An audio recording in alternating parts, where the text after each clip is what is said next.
Les compartiré una experiencia que me sucedió hace tiempo por el rumbo de 8 leguas. Yo soy operador de transporte y casi siempre ando en el turno de la noche. Sucede que había tenido un día muy malo, de aquellos días que no hay mucho pasaje, y andaba por aquel rumbo. Serían aproximadamente las 3 de la madrugada y vi a una anciana que caminaba encorvada. Parecía ir muy deprisa y llevaba unas bolsas como de mandado. Esta anciana iba volteando, como cuidando que no se le fuera a pasar el carro. Me orillé y le ofrecí mi servicio.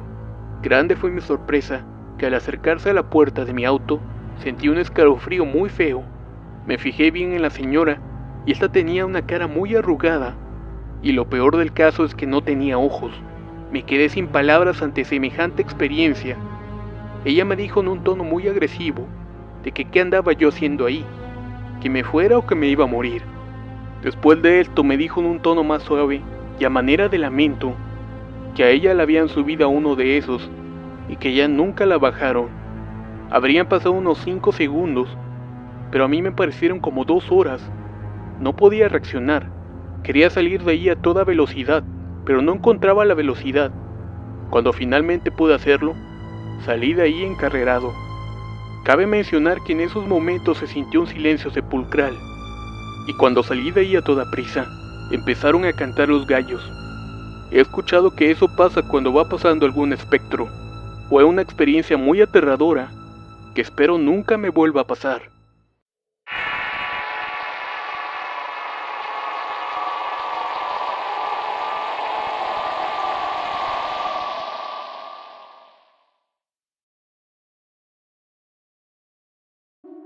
Tendría unos 10 años de edad cuando nos cambiamos a una casa en una colonia muy antigua de la ciudad. Era bastante amplia y tenía un gran patio. Todos estábamos realmente contentos con el cambio. La casa había pertenecido a una pareja de ancianos, en la cual el esposo había muerto repentinamente una noche, quedando la esposa desamparada y sola. Era una mujer de edad, por lo cual no podía valerse por sí misma y sus hijos se la llevaron. Murió poco tiempo después que su marido. Fue entonces que los familiares vendieron la casa y mi papá la compró. Teníamos pensado comenzar una vida nueva. Todo iba realmente bien, hasta que cosas extrañas comenzaron a suceder. La primera noche que dormí en la casa, desperté en la madrugada, angustiado y con un miedo extraño. Me senté en la cama y mi respiración era trabajosa. Mi corazón latía fuertemente y comencé a asustarme porque pensé que estaba enfermo. La sangre de mi cabeza bajó súbitamente, haciéndome sentir calambres por todo el cuerpo al ver por la ventana de mi cuarto. Afuera de la ventana había una sombra humanoide. Era de gran altura porque estaba encorvada, viéndome por el espejo hacia adentro. No tenía rostro. Era una mancha negra con forma de algo que simplemente estaba ahí viéndome fijamente. Tenía un terror absoluto que me impedía moverme. Estaba demasiado asustado como para estirar mi mano y encender la luz. Tan solo me quedé paralizado viendo cómo aquella sombra se incorporaba y comenzaba a subir por la pared de la casa con unas largas piernas. De pronto, ya no estaba ahí. Sin embargo, mi corazón latía fuertemente y sudaba copiosamente. Pasaron quizás varios minutos hasta que pude moverme y recuperar el aliento. Enseguida me acosté y me tapé con las sábanas hasta la cabeza. Empecé a rezar lo que sabía, pero no recordaba completamente las oraciones que me habían enseñado y las cuales nunca aprendí. De algún modo me quedé dormido y desperté en cuanto mi mamá me llamaba para irme a la escuela. Durante el desayuno le conté a mi mamá lo que había pasado la noche anterior. Ella de alguna forma me creyó y me comentó que pondría unas cortinas en mi ventana ese mismo día y que estaba segura que después de eso no me despertaría por algún mal sueño. Quise decirle que no fue un sueño, pero tenía que irme a la escuela. Llegando de la escuela, las cortinas estaban en mi cuarto y eran muy oscuras, así que de algún modo me tranquilicé y esa noche me fui a dormir tranquilo. Por la madrugada, un grito me despertó. Era mi mamá la que gritaba por alguna extraña razón, y al entrar a la recámara de mis papás, mi mamá estaba muy asustada e histérica, mientras que mi papá se asomaba por la ventana también inquieto. ¿Qué o quién viste?, le preguntaba mi papá enojado a mi mamá, quien sollozaba. Ya te dije que era una sombra enorme que se asomaba por la ventana, contestó. Mi padre, rascándose la cabeza con un gesto molesto, Se fue a la cocina para traer agua con azúcar. Yo me quedé con mi mamá haciéndole compañía mientras la abrazaba fuertemente. Tenías razón, hijo. Hay algo aquí. Esa cosa me veía fijamente y me asusté mucho. En ese momento no sabía cómo reaccionar. Estaba también asustado, pero a la vez emocionado que mi mamá me creyera. No tardamos mucho tiempo en marcharnos de esa casa. Ella cayó en una crisis de nervios que la llevó tiempo después a separarse de mi papá. Yo aún sigo pensando en esos días. ¿Qué sería aquello que vimos? Nunca le hallé una explicación. Me sigo despertando en las noches, a veces sudando a mares, porque siento que algo me observa. Y duermo siempre con unas pesadas cortinas oscuras y las ventanas cubiertas.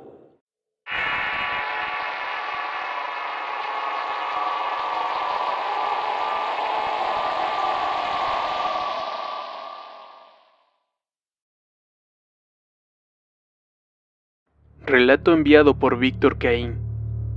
En una ocasión salí con mis amigos a bailar a un bar en el centro de la ciudad. Salimos ya algo tarde, como a las 11:20 de la noche aproximadamente. A esa hora aún alcanzábamos el metro.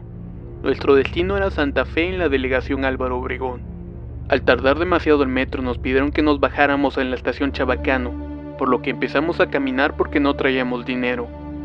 Cuando llegamos a Tacubaya, eran casi las 2 de la mañana, por lo que llegar a Santa Fe nos tomaría aproximadamente 1 hora más de camino. Entrando a San Antonio, cerca del distribuidor vial, hay algunas presas de aguas negras. Como veníamos cansados, decidimos sentarnos en una banqueta y comprar algunas bebidas en un Oxxo que habíamos encontrado. Seguimos caminando, y al ser pasado de las 3 de la mañana, vimos de una calle cerca de la presa caminando a una mujer con un vestido blanco que movía el viento frío. Mis amigos y yo notamos que se delineaba una figura escultural al transparentarse el cuerpo con la luz de la luna. Nunca habíamos visto una mujer tan hermosa y alta. Debido a esto nos paramos y seguimos caminando tras de ella, pues ella iba en nuestro mismo rumbo. Al estar a unos 40 metros de distancia, dio vuelta y entró en una calle oscura, quedándose a la mitad de la penumbra, ya que era un pequeño callejón. Ella nos llamaba con la mano y nosotros, al percatarnos, uno de mis amigos decidió entrar a ese callejón. Nosotros sentíamos un aire frío como ese que suena y se ve en las películas de terror. Al ver que mi amigo alcanzó a la mujer, él salió corriendo despavorido. Todos corrimos por inercia sin detenernos hasta llegar a la casa. Al otro día nos comentaron que el amigo que había entrado al callejón se encontraba en coma en el hospital y no se sabía el porqué. Él duró así 2 meses y cuando regresó en sí, le preguntamos por qué había corrido tan espantado. Él nos comentó que cuando alcanzó a la mujer y estando a 1 metro de distancia, observó que la cara de esa mujer era la de un caballo. Al recibir ese impacto, salió corriendo y gritando, asustándonos a todos. Esa fue la experiencia que le pasó a mi amigo, y de la cual yo fui partícipe.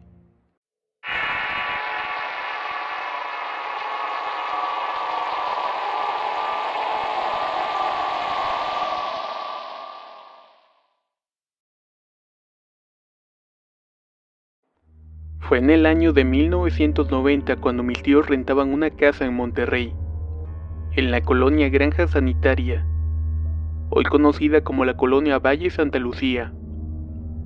Ellos se habían instalado en esa casa porque estudiaban en esa época. Mi padre, que vivía en Tampico, tuvo que irse a Monterrey a buscar trabajo. Como no tenía dónde quedarse, se fue a compartir la casa que rentaban sus hermanos. Estuvo en ese lugar durante un tiempo hasta que pudo salirse e irse a rentar solo. En ese tiempo conoció a mi mamá, y nacimos mi hermana y yo. Al crecer la familia tuvieron que pensar en rentar una casa más grande, y recordó el lugar donde vivió cuando llegó a Monterrey. Era una casa amplia con 3 habitaciones y patios muy grandes. Y lo mejor era que la renta era muy barata para el tamaño de la casa. Sin pensarlo mucho, mi padre tomó la casa en renta y nos vamos a vivir ahí. Al llegar a la casa todo pintaba bien. La amplitud y el hecho de no gastar tanto en la renta era bastante optimista para la familia. Además de eso, no teníamos vecinos molestosos, ya que las casas colindantes con las nuestras estaban deshabitadas. Los eventos paranormales llegaron días después. La recámara de mis padres era la más amplia y tenía una gran acústica, por lo que podías escuchar sonidos de la calle y los alrededores con claridad. Cierta noche que dormía fueron despertados por peculiares ruidos en las paredes. Mi padre se levantó para ver qué era, pensando que quizás eran ratas. Se quedó en silencio y esperó que se escucharan los ruidos. Eran como canicas que rodaban, pero sobre la pared. Eso era algo extraño. Mis padres tan solo ignoraron el ruido y trataron de dormir, pero cada noche era lo mismo. Noche tras noche se escuchaba el incesante ruido de las canicas correr por las paredes, lo cual era imposible porque nadie habitaba en las casas vecinas. Decidieron no darle importancia y en cierta forma se acostumbraron a los peculiares sonidos de las canicas. Tiempo después los ruidos se fueron haciendo más extraños. Mis padres dormían junto con mi hermana de meses en su alcoba y yo en mi propio cuarto. Sin embargo, los ruidos y las manifestaciones sucedían solo en esa parte de la casa. Mientras dormían una noche los despertó el retumbar de algo en el techo. Fue el claro ruido de algo que cayó o brincó en el techo. Pensando que había sido algún sueño o algo en la calle, volvieron a dormir. Los días pasaron y los ruidos siguieron, siempre a la misma hora y a pesar de cambiar la posición de la cama en el cuarto, los ruidos se escuchaban encima de ellos. Cada noche que pasaban era más y más agobiante. Mis padres, hartos de ese acoso, decidieron investigar el origen de los ruidos. Mi papá tomó un machete y se agazapó en las escaleras que daban a la azotea, esperando ver algo o a alguien que causaba los ruidos, pero nunca apareció nadie. Cuando decide regresar a la habitación, esta vez escucha el fuerte golpe en el techo, mismo que hizo retumbar hasta las paredes. Corre armado con el machete y comienza una búsqueda que lo llevó a darse cuenta de que no había nadie. Incluso en las demás casas abandonadas era imposible, porque no se podía brincar tan fácilmente. Esperó un buen rato y regresó de nuevo a la habitación. Le contó a mi mamá lo sucedido y decidieron dormir. Apenas iban agarrando el sueño cuando el ruido de las canicas hizo su aparición nuevamente. El punto crítico de esta situación sucedió en un día en el que hacía mucho frío. Mis padres dormían en su habitación, el bebé en el Moisés y yo en mi cuarto. De pronto mis papás comenzaron a sentir frío en las piernas y se dieron cuenta que la cobija que los cubría estaba en el piso. Se volvieron a tapar y mi padre siente cómo la cobija comienza a caer de nuevo. Mi mamá estaba a un lado viendo la cobija moverse y apretando la mano de mi papá. Él toma la cobija para que no se cayera y siente un jalón que la hace soltar. Una fría sensación lo recorrió de pies a cabeza cuando ve que la cobija se arrastra y que de pronto la tela que cubría el quicio de la puerta se levanta como si algo saliera rápidamente de la habitación. En ese momento los cuartos no tenían puertas, solo cortinas, y al ver eso, mi padre toma valor y corre a ver quién era o qué era aquello. Pensando que era yo la que me había metido al cuarto, comienza a gritarme. Yo estaba dormida en mi cuarto, me toma del brazo y me lleva a su habitación. Mi mamá estaba arrullando a mi hermana que lloraba sin cesar. Mis padres, viéndome mutuamente, pensaron en toda la situación extraña. Mi madre, que era más sensible, estaba completamente aterrada. Decidieron entonces prepararse para irse a trabajar y dejarnos a nosotros en la guardería. Por la tarde mi mamá pidió ausentarse del trabajo porque comenzó a sentirse muy mal. Le comenzó a doler el brazo y batallaba para respirar. Al llegar al médico, que era de confianza, le contó lo que estaba sucediendo en la casa y lo que había acontecido antes de irse a trabajar. Al revisar la salud de mi mamá se alarmó porque tenía la presión alta y síntomas de un infarto, y que si hubiera llegado un poco más tarde, quizás hubiera tenido un paro cardíaco o un derrame cerebral. Eso había sido demasiado. Mi padre, enterado de esa situación, va por ella al médico y llegando a la casa comenzaron a empacar las cosas. Salimos huyendo de aquel lugar y nos refugiamos en la casa de una de mis tías. Esa misma semana comenzaron a buscar dónde quedarse. Después de eso mis padres recogieron las cosas y nunca más volvieron a ese lugar. En la actualidad sé que la casa está sola y que a veces se renta por poco tiempo y se vuelve a quedar sola totalmente. Quizás los fenómenos aún se siguen repitiendo a estos días.